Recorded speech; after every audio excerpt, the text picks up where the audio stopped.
Hello class, this is Panos. So today we're going to have another screencast and we're going to continue where we left off in class concerning designing some classes and driving classes as well.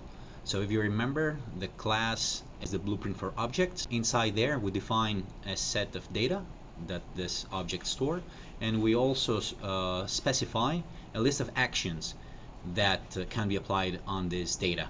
And we also have driver classes which use objects of that particular class. Okay, so let's start. We're gonna work with creating a class which describes students, something very basic and simple. So first of all, we're gonna navigate into our usual folder. So this is the CS1073 folder, and we're gonna make a new directory where we're gonna store the code that we're gonna write today. So mkdir is the command that does this, and we're gonna name this student example. So we cd, we change directory, and we go empty. There's nothing in there. Our first class. gedit student will continue functioning. So this is our student file, and we'll start by writing some comment so that we know what this class is going to be about. So we say here this is a class to represent students, basically. After that, we continue with the usual way of defining a class. So it's public class, and then we give the class name, so student. And at this point, remember that we're giving the same name to the class as the name we've given to the file, but without the .java extension. It's just student. So let's start now by describing what kind of data we're going to have in this class. So we'll use another comment for that. It'll help us remember what we've done. That's the idea for comments. So data, let's see what we're going to have there. We're going to add an ID, and we're going to call this, we're going to have it being an integer. So this is a unique number for each student. We're going to have afterwards their name, which is a string, so private string name. And let's also store the student's year, so private int year. All right, now we're done with, notice that all of these are private, and we usually define all data as private so that we will not allow external manipulation on the data, but only through the methods which will define public. This is the difference between private and public. We've also discussed this in class, if you remember. So now for our methods, initially we're going to start with a constructor method. So this is the method which creates the new student objects. We make it public, we give the same name as the class again, and we give some arguments there. So let's say that for each new student we need their ID, and we also need their name. And to distinguish between the ID and name, we're going to call those parameters that we send to the student function as ID in and name in. We're not going to be asking for the year. We'll assume that year is actually a year number 1, since you're being enrolled in the first year. So we set the object's ID to be equal to in ID, so we assign in ID to ID, and then we assign name in to name, and we also initialize year to 1. Okay, so now that we've done this, notice that name in and in ID in are the ones which end up being written on this objects fields. So now let's write some getter methods. Getter methods are these methods which return whatever are the values that are stored inside the object. So we're making them public again so that they're accessible outside. And we start with the first one, get ID. This is going to be returning the ID of that particular object, of that particular student. So the ID that we've declared for that object. So notice that the names and the types match, and it's also a convention to just call these kind of methods get followed by the name of the field. We capitalize the first character. So we continue with the next getter. So this time we're going to get name. Again, get name. So we are following the same convention, and we return name. That's the idea here. So string, you can see that they're both strings, and you can see that again we're using the same names for these functions. And one last getter that we need is to get the year. So public int get year, and we need to correct that mistake that we have over there afterwards. So return year, and notice again that that year refers to the object's year, and it's int, an integer. Okay, so now let's do something with this kind of data. We need some actions. Otherwise, we'll only be able to store and read that data. There won't be much that we can do. And let's say that after a while, some students get promoted and they're able to get to the next year. So we will write a method which does this. It's void because it doesn't return anything. This is the difference between the other ones. It will just change the value. So let's call this promote. And the only thing that it will do is year plus plus, which is a short way of saying, look, take the year that you had before and just add to it 1. So it's the same as saying year equal year plus 1. Exactly the same thing. Okay, now we have our class. And in order to make some use of it, we will need a driver class too. So let's write another class to make the first class do something. Let's call this student driver.java, and again we'll use the ampersand so that we can continue having a functional terminal. Okay, let's write this one now. We start with the usual way, public class and student driver. Remember, same name of the class as the file.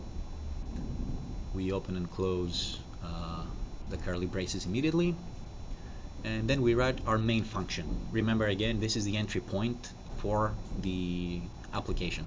So public static void main, and we give the command line arguments here.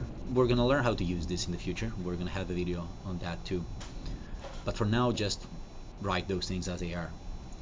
And we're going to start by creating 2 students. So create 2 new students in a comment. And let's declare a variable student. So remember, now that student is of type of that new class that we created before. And we're creating using the constructor. So new student, and let's give it 1, and let's give it my name. So let's copy that, and let's create a second student 2. So student 2 and ID 2. Let's give a different name. Let's give it in the Greek mode. So let's call this guy Socrates. So we have Greek names here. And now let's display what we have after creating these 2 new students. Let's see what kind of information we have. So we're going to use our usual way of printing off. So system.out.println, and let's say student with this ID is, and at this point we need to get the ID of the student, so we need to use the getter function that we created before, getter method. So it's student1.getID. Remember, it's this method that we've created before, and we can actually see it. Let's go to the other one. It's this method. You see. Let's put them side by side so that you can actually follow this a little bit easier. And now let's print some more data that we have. Let's say that we want to print the name and the year too, besides the ID. So let's add those 2. So comma year, and then let's add the information for that. Again, we're going to need another getter for that, so we use that getter. And again, yeah, and at this point we use the plus to concatenate some more information. After the year, let's add the name too. So plus student 1 dot get name. Remember, that dot is basically what is giving us access to the methods that we've created before. So let's put this on larger screen to see what we have. Okay, we have all of this data. So now we can basically copy this line and paste it and just print this data for our other student too. So we'll just change student 1 to student 2, and we're going to be able to access the other student, Socrates. So let's change this all over And that's it. Alright, we save it, and now let's compile. So we have two classes, so we need to compile both of them. So let's start by compiling the first one, javac student.java. Let's see how it goes. And compiling. Oops, we have a problem. Let's see what happened. There is an error in line 21. Okay, so what we've done here, we're saying id equals in. Nah, that's not correct. That should have been in id. Sorry, id in. So we go there and we correct. So it's expecting to find the variable that we declared. If it doesn't find it, Java compiler complains. So let's try again. Okay, this time it compiled, no problem. So let's compile the other one now. No problems at all. Alright, so the second one was correct at once. Okay, so now we have the two class file. Remember, these are the outputs of the Java compiler. So it takes the Java code and converts it into bytecode, and then we can send the bytecode to Java, and Java can run it. So let's see what we've got. So it doesn't seem quite correct. We have Panos, Socrates, Socrates. We seem to be printing names twice. So let's go back to the code and see what we've done wrong here. So you see we have this function get name twice, whereas we should have been using get year for the first one.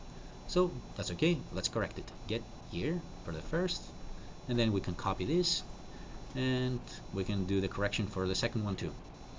Okay, now we can compile again. We just need to compile the student driver because this is the only class we've changed. We don't need to compile the other. And this time it works. We're able to get both all three types of information that we have: IDs, years, and names of the two students. Okay, so now let's see what happens if we call these promotion functions that we wrote before.